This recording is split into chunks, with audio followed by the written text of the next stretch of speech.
तीन दोस्त मुल्क से बाहर घूमने गए और वहाँ एक इमारत में ठहरे जो 75 मंजिला थी।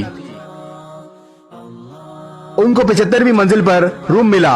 इमारत की इंतजामिया ने खबरदार करते हुए कहा, हमारे यहाँ का निजाम आपके मुल्क से अलग है।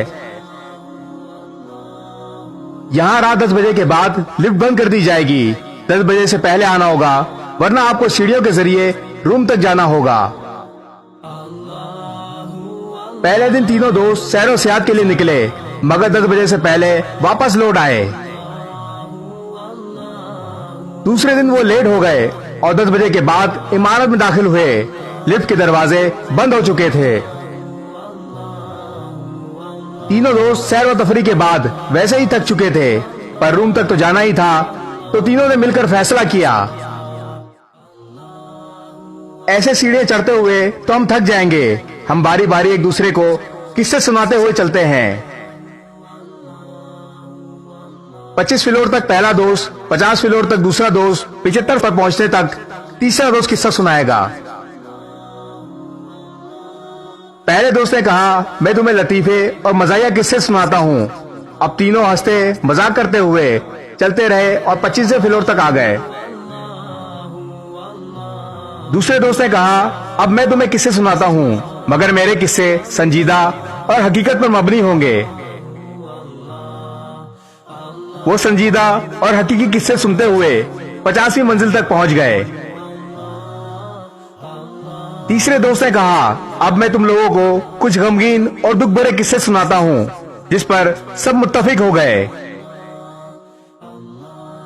गम भरे किस्से सुनते हुए बाकी मंजिलें भी तय करते रहे, यहाँ तक कि तीनों थक हार कर रूम के दरवाजे तक पहुंच गए।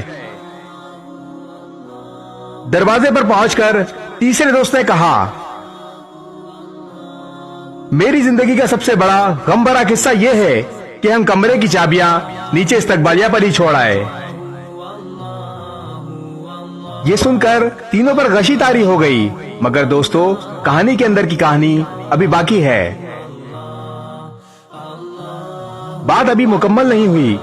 इस किस्से में आपके लिए इबरत है। हम लोग जो कि अपनी जिंदगी के 25 साल हंसी मजाक खेल कूद में लगा जाते हैं, फिर बाकी के 50 साल तक शादी, बच्चे, रिस्क की तलाश, नौकरी जैसी संजीदा जिंदगी में फंसे रहते हैं। 75 साल की उम्र में बीमारियों, अस्पताल के चक्कर, बच्चों के गम और ऐसी हजारों मुसीबतों के साथ गुजारते हैं। यहाँ तक कि जब मौत के दरवाजे पर पहुंचते हैं तो याद आता है कि चाबियां तो हम साथ लाना ही भूल गए। इस जन्नत की चाबी जिसको हम अपनी मंजिल समझते हुए ये जिंदगी गुजारते रहे, अभी भी वक्त है आपके पास। इन चाबियों को साथ ले जाना मत भूलें।